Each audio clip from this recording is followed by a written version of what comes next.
Yes, అవి జరుగుతూనే ఉంటాయి.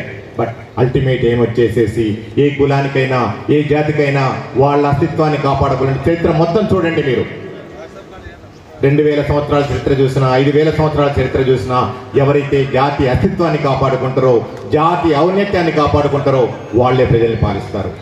అది ఈరోజు కాపు కులానికి ఉందని చెప్పేసి, మున్నూరు కాపు కులానికి ఉందని చెప్పేసి నేను సగర్వంగా నమ్ముతున్నా. ఈరోజు నేను ఒక ఉద్యోగం అవ్వచ్చు, బట్ 25 సంవత్సరాల ఉద్యోగంతో పాటు గత 2 సంవత్సరాల నుంచి కూడా నాన్నగారి పేరు మీద కొత్తగూడెం పరిసర ప్రాంతాల్లో డాక్టర్ జిఎస్ఆర్ ట్రస్ట్ పెట్టి విద్య, ఆరోగ్యం, ఉపాధి, ఉజ్వల భవిష్యత్తు కోసం అనే నినాదంతో విద్యాపరంగా, ఉపాధి పరంగా, ఆరోగ్యపరంగా అనేక సేవా కార్యక్రమాలు నిర్వహిస్తున్నాం.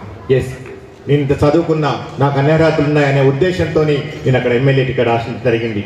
అనివార్య కారణాల వల్ల, పరిస్థితుల వల్ల ఈరోజు మీ అందరి సమక్షంలో, ఇంతవరకు ఎక్కడా చెప్పలేదు, ఈరోజు మీ అందరి సమక్షంలో మీ బిడ్డగా, మీ కుల సభ్యుడిగా 25 సంవత్సరాల నా ఉద్యోగ జీవితానికి రాజీనామా చేసి ప్రజా జీవితంలోకి రావాలని ఎంచుకోవడం జరిగింది.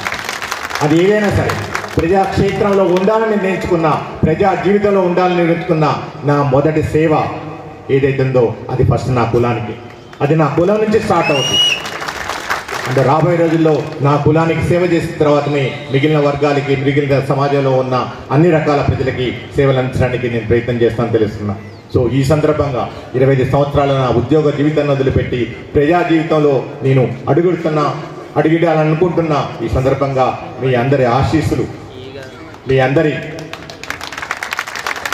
ఆదరాభిమానాలు, ప్రేమ ఉండాలని చెప్పేసి తప్పకుండా అంటే ఎప్పుడు కూడా నాకు చదివినంత వరకు, అది విద్యాపరంగా కానివ్వండి, వైద్యపరంగా కానివ్వండి, ఇంకా ఏ పరంగా అయినా సరే నేను ఎప్పుడు మీ అందరికీ అందుబాటులో ఉంటానని మరొకసారి మీ అందరికీ తెలియజేస్తున్నాను.